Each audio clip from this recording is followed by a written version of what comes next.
Slightly different from what we've seen so far is the current employment statistic.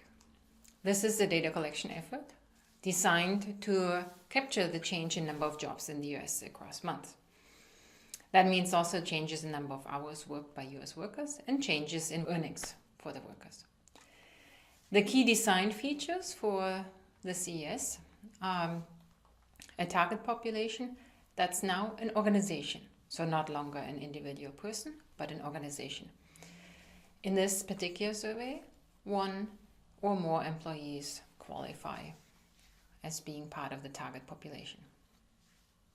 The sample itself is drawn from a list, and it entails, the data collection entails about 140 business and government agencies, which translates to many more individual worksites.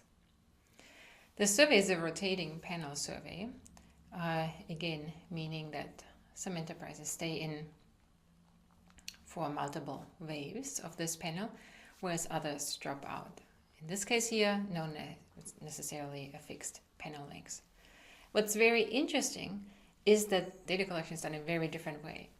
There's something used called EDI, electronic data interchange, between the data collector, in this case the Census Bureau, and the particular companies. But there are also alternative data transfer modes available, like fax or touchstone data entry, paper forms, and IVR, interactive voice recognition.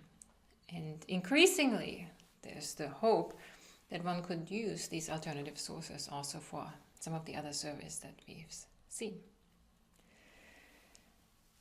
Important figures are the outcome of the CES, for example, unemployment rates by state, seasonally adjusted in this case. These are the figures for 2015.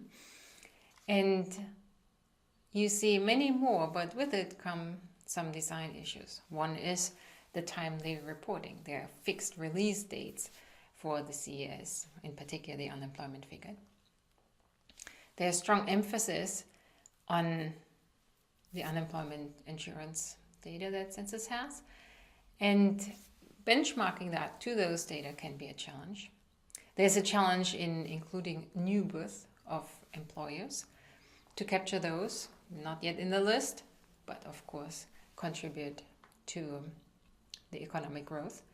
There's often non-response among newly recruited employers, and there can be reporting errors depending where in the hierarchy of a company the survey is filled out or the reporting is done.